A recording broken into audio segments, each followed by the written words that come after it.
Hey guys, today's video is about the part 1 of S.T. Coleridge's poem The Rime of Ancient Mariner. तो ये video जो है it's a detail video about the rime of ancient mariner. मैं इसके अंदर पूरा का पूरा एक्सप्लेनेशन दूंगी, stanza by stanza, line by line explanation होगी पूरे the rime of ancient mariner की.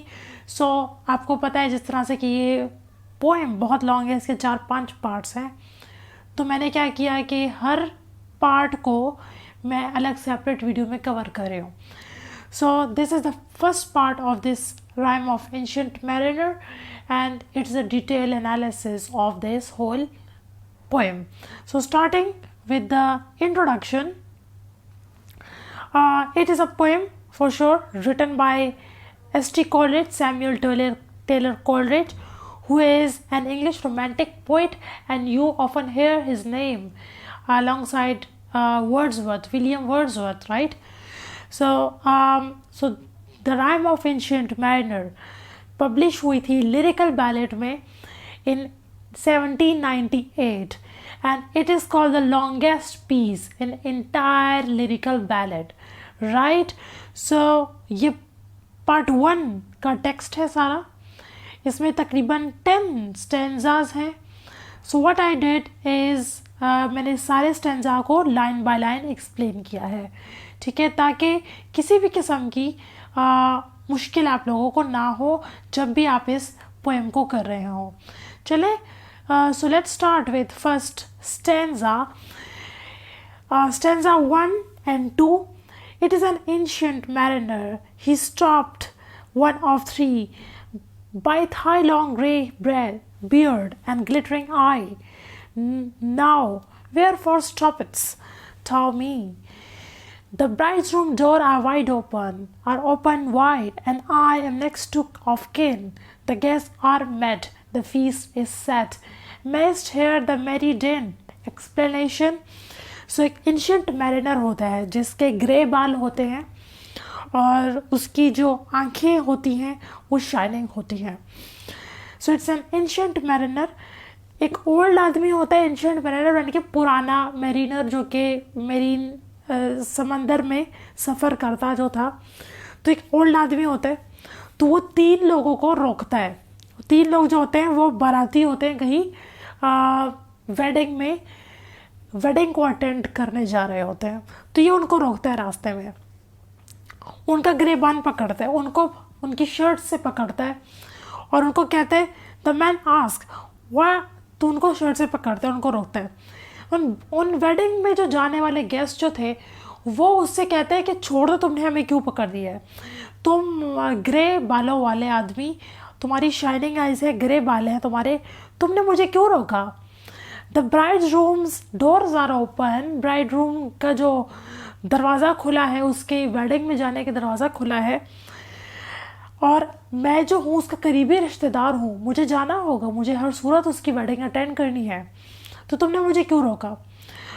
गेस्ट आ चुके हैं और खाना भी खुलने वाला है और तुम ये सुन सकते हो कि वहाँ पे चीयरफुल नॉइस है, मतलब शादी ब्याह के म्यूज़िक चल रहे हैं वहाँ पे, मुझे जाने दो, तुम मुझे क्यों रोक रहे हो. तो ऐसे लगता है कि एंशिएंट मैरिनर जो उनको जो बताना चाहता है, और वो एंशिएंट मैरिनर की कहानी और वो वेडिंग वाला सीन, ये दोनों इन कंट्रास्ट है. वेडिंग सीन एक मंडेन और एक जो है एक ऑर्डिनरी से इम्पोर्टेंस उसको दिया गया है, जबकि वो एंशिएंट मैरिनर की जो कहानी है उसको सुनने के लिए उसको इम्पोर्टेंस दी गई है. लेट्स सी कि वो क्या कहानी सुनाता है. Stanza 3 and 4. He hold him with his skinny hands. There was a sharp, quoth he. There was a ship, quoth he. तो उसने उसको एक स्किनी हैंड से अपने पकड़ा हुआ था, अपने कमज़ोर हाथों से पकड़ा हुआ था. वो mariner hold him with his weak hands and said and quoted, there was a ship. Hold off, unhand me, grey-beard loon. If was June, his hand dropped he. So the आदमी जो था जो कि वेडिंग पे जा रहा था उसने प्रोटेस्ट किया, उसने कहा कि मुझे जाने दो, तुमने मुझे क्यों पकड़ लिया बूढ़े आदमी, मुझे जाने दो। और मैरिनर वो जो ओल्ड बुरा आदमी था उसने उसको छोड़ दिया। ही holds him with his glittering eyes, लेकिन वो जाते हुए, वो जब वो गेस्ट जा रहे थे, वो बूढ़ा आदमी उनको अपनी आंखों से इस तरह से देख रहा था कि उनके पास कोई चारा नहीं बचा और वो वहाँ पे रुक गए। The wedding guest stood still, the wedding guest आराम से खड़े हो गए, ठीक है, उसकी सुनने के। And listen like a young 3 years child, ठीक है, एक 3 साल के बच्चे की तरह उसको सुनने लग गए। The mariner hath his will, और मैरिनर ऐसे कहा कि मैरिनर ने अपने के वो ओल्ड आदमी था, उसने कंप्लीटली उनको अपने स्पेल में, अपने शहर में, अपने जादू में जकड़ लिया था, अपनी कहानी के जादू में जकड़ लिया था। सो ये इसके एक्सप्लेनेशन मैं आपको साथ में एक्सप्लेन कर दिया है, ठीक है। In stanza 5 to 7, 5, 6, 7, the wedding guest sat on a stone he cannot choose but hear, and thus spake on that ancient man, the bright-eyed mariner. The ship was cheered, the harbour cleared. Merrily did we drop below the kirk, below the hill, below the lighthouse top. The sun came up the left, and out of the sea came he, and he shone bright, and on the right he went into the sea. Explanation जो है इसकी, so the wedding guests जो थे वो बैठ गए sit on a stone, and they were unable to resist listening, and the bright-eyed mariner start his tale, right? He says, वो अपनी कहानी शुरू करता है, हमारा शिप जो था खुशी खुशी हैप्पीली सेट ऑफ हो गया, स्टार्ट हो गया, उसने हार्बर को पीछे छोड़ दिया। It's start leaving the harbour behind, we sail past the church, हमने चर्च को भी पीछे छोड़ दिया, हमने पहाड़ों को भी पीछे छोड़ दिया, हमने लाइट हाउस को भी पीछे छोड़ दिया।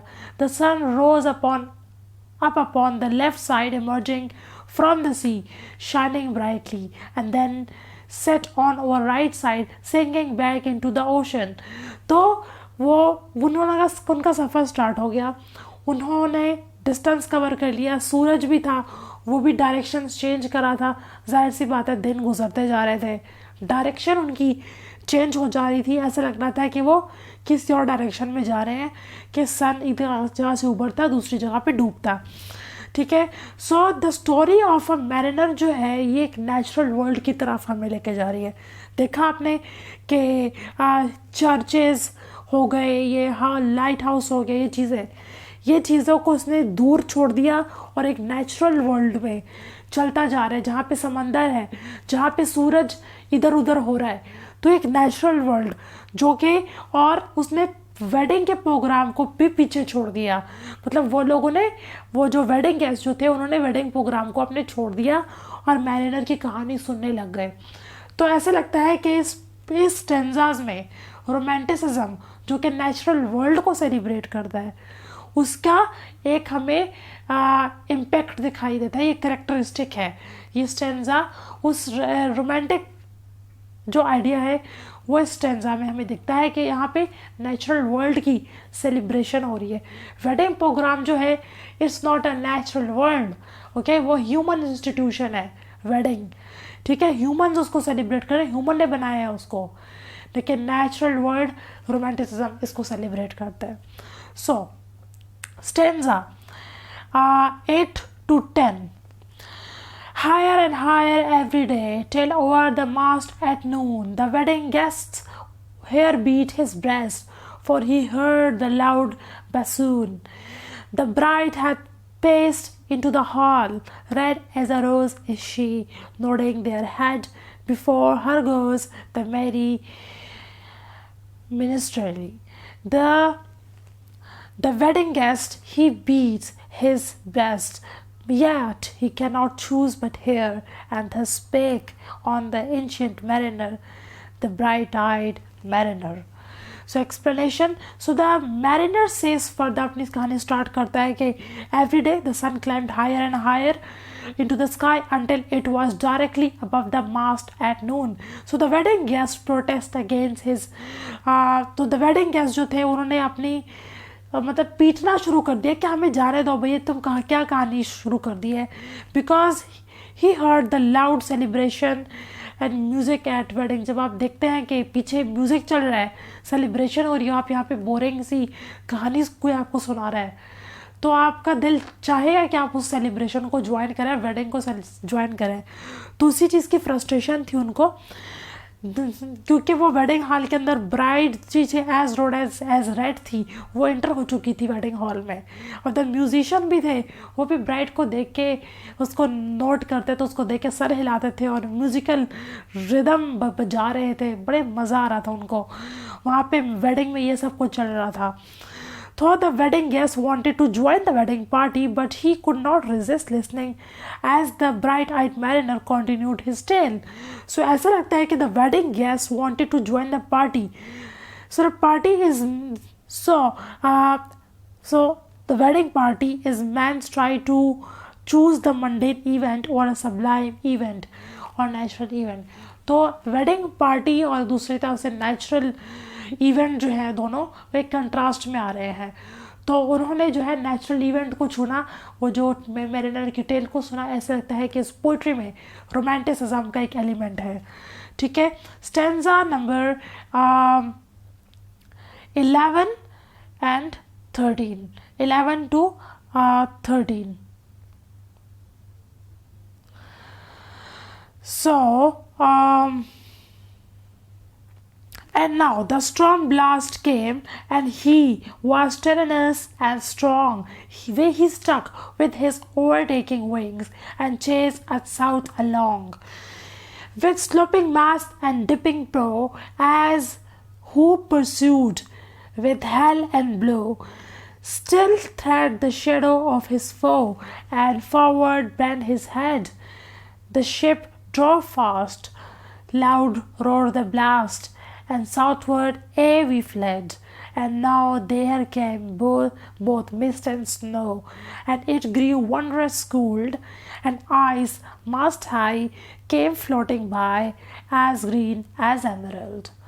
So wonderful paragraph, wonderful stanzas these are. So the mariner continues, अपनी स्टोरी सुनाता है कि the storm arrived with immense. तो अचानक एक storm, एक तूफ़ान शुरू हो जाता है. हमारी किश्ती चलती जाती है शिप, और एक तूफ़ान आ जाता है. एंड तूफ़ान एक immense force के साथ, एक बहुत तेज़ी के साथ तूफ़ान आता है, like a strong tyrant, and attacked us with overpowering big wings and took the ship towards the south.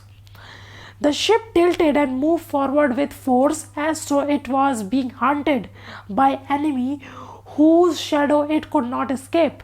The crew, जो जहाज को चला रहे थे, like someone chased by shouts and noises, leaned forward desperately. So वो जो Creo थे वो शिप को जल्दी से लेके जा रहे थे आगे. ऐसा लग रहा था कि उनके पीछे कोई पड़ गया है और वो शिप को भगा रहे थे तेज़ी से आगे की तरफ.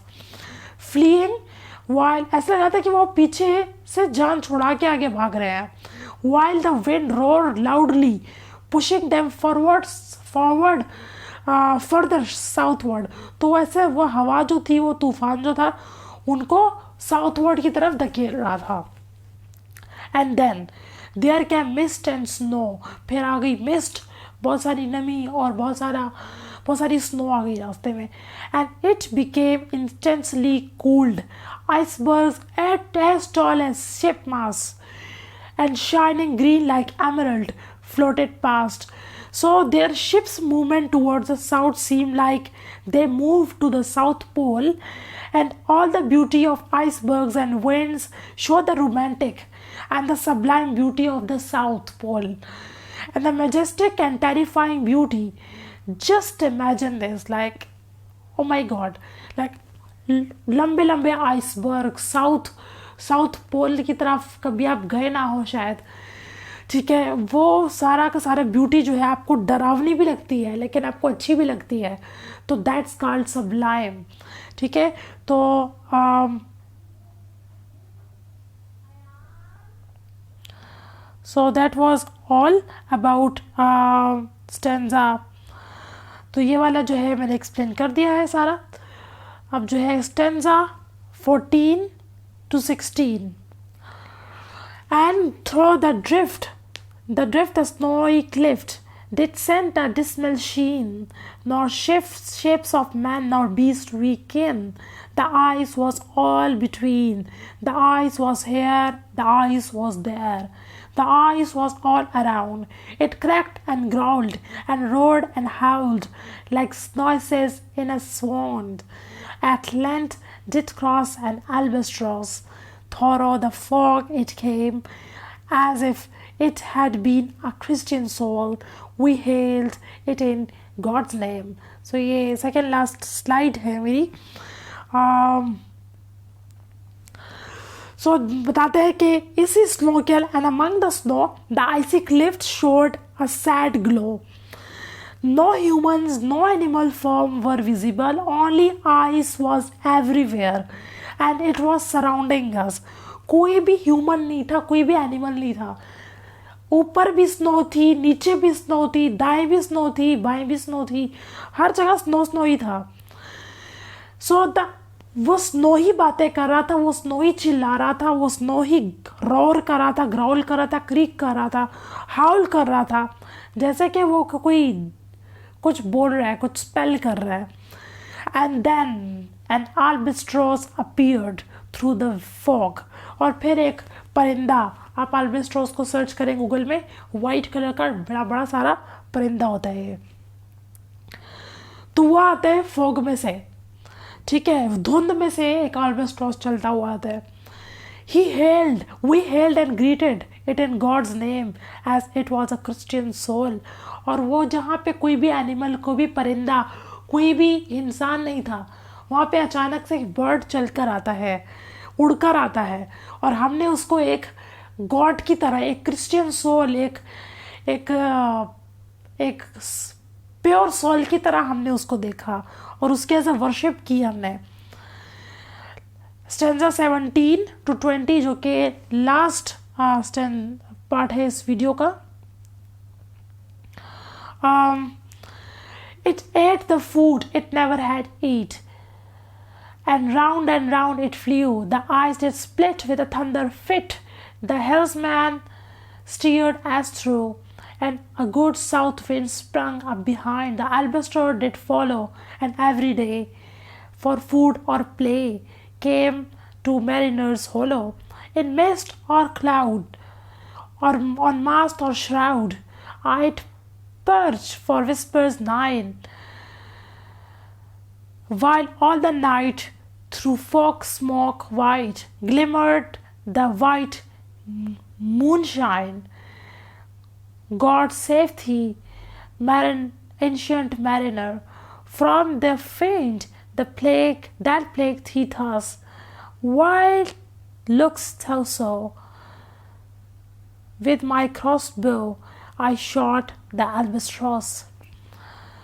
So, अब क्या होता है जी, अब कहानी का शुरुआत, starting at the end of the last section, at the end of the first section से होता है। द albatross जो था, वो बर्ड जो था, ate food it never had eaten and around the ship it flew, और वो शिप के इर्द गिर्द चक्कर लगा रहा था। The ice split with a thunder noise and the steersman जो कि किश्ती चला रहा था, drove us forward, उसने जल्दी से वो जो किश्ती को आगे लेके गया, शिप को आगे लेके गया। The good south wind rose behind us and the albatross followed. It came every day for food and play at the sailors' call. sailors उसको बुलाते थे तो वो आ जाता था albatross.